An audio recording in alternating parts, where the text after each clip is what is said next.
Good day, sir. Good day, everyone. My name is Jericho P. Sabaria.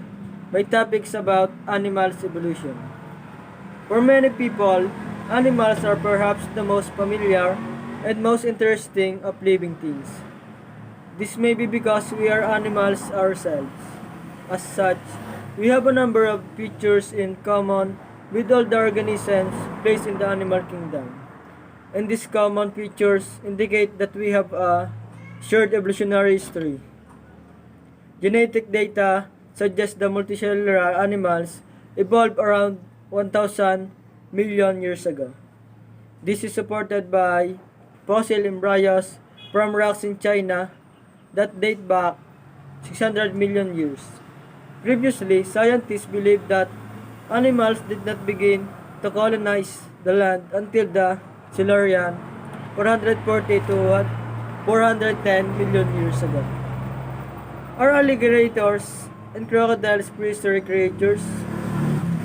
That depends on your definition of prehistoric. It is true that these crocodilians roamed the earth along with the dinosaurs. Crocodilians first appeared in the late Cretaceous period about 84 million years ago. They very closely resembled modern-day reptiles such as crocodiles, caimans, and specifically alligators.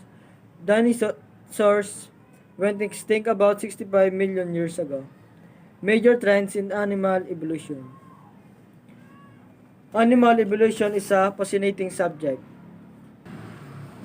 The slow, stepwise evolutionary changes that link the earliest known and simplest animals to the most recently evolved, highly complex animals is truly a remarkable process. Several critical steps in animal evolution take place within the large number of invertebrate phyla. This will be discussed in detail throughout the concept invertebrates advanced chapter.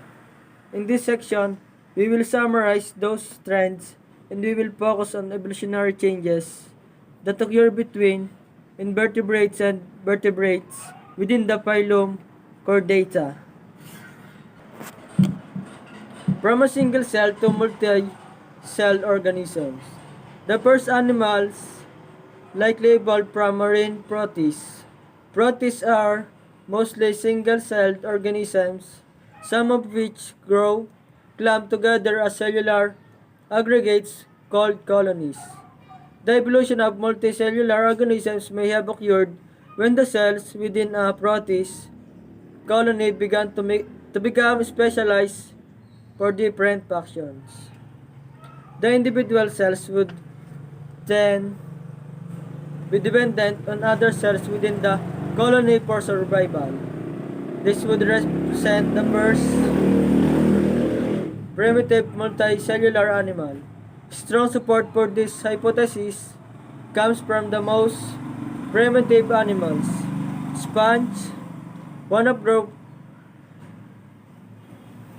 of specialized cells within a sponge called conocytes bears a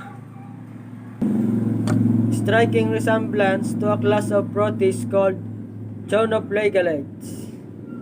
Choanoflagellates are single-celled organisms that have a long, thin fiber protruding from their bodies called a flagellum.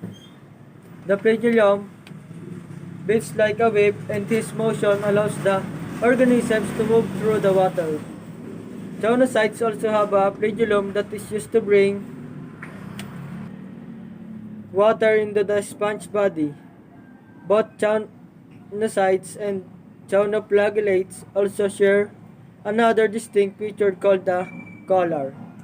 The collar is a circle of smaller projections called microvilli that surround the flagellum. In both organisms, the collar is used to trap small food molecules. What did animals evolve from? 397 million years ago. The first four-legged animals, or tetrapods, evolved from intermediate species such as Tiktaalik, probably in shallow freshwater habitats. The tetrapods go on the conquer the land and gave rise to all amphibians, reptiles, birds, and mammals.